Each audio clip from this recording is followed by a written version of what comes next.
காஞ்சிபுரம் திருக்காலிமேடு பகுதியில் ரவுடி வசூல்ராஜா நாட்டு வெடிகுண்டு வீசி கொல்லப்பட்ட சம்பவத்தில் 10 பேர் கைது செய்யப்பட்டிருக்கும் நிலையில் தப்பிக்க முயன்றபோது தவறி விழுந்ததில் 2 பேருக்கு கையிலும் 2 பேருக்கு காலிலும் எலும்பு முறிவு ஏற்பட்டு மாவுக்கட்டு போடப்பட்டிருக்கிறது.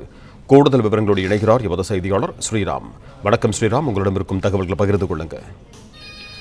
காஞ்சிபுரம் திருக்காலிமேடு பகுதியைச் சேர்ந்த பிரபல A+ கேட்டகரி வசூல்ராஜா என்பவர் மீது 20க்கும் மேற்பட்ட கொலை வழக்கு மற்றும் கொலை முயற்சி வழக்குகள் இருக்கிறது.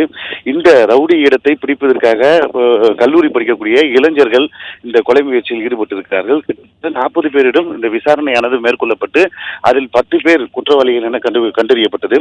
இதில் குறிப்பாக 5 பேர் கல்லூரி மாணவர்களாக இருக்கிறார்கள். இதில் அந்த கையெறி குண்டு சென்னையிலிருந்து வாங்கப்பட்டதாகவும் தனியார் கல்லூரி மாணவர் வாங்கி கொடுத்ததாகவும் இதன் அடிப்படையில் அவர்கள் குண்டு எறிந்து கொலை செய்த 2 கை முறிவு ஏற்பட்டிருக்கிறது.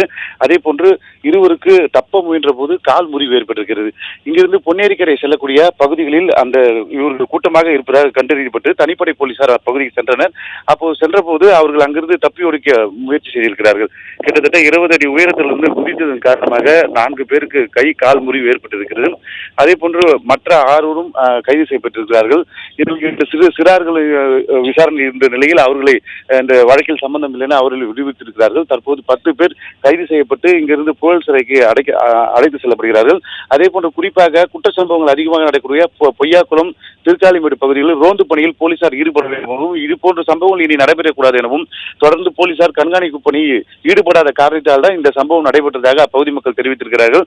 தற்போது இந்த வசூல்ராஜா கொலை வழக்கில் தொடர்புடைய 4 பேருக்கு 2 பேர் கை முறிவு, 2 பேருக்கு கால் முறிவு ஏற்பட்டிருக்கிறது. அனைவரையும் தற்போது புழல் சிறைக்கு அழைத்து செல்கிறார்கள்.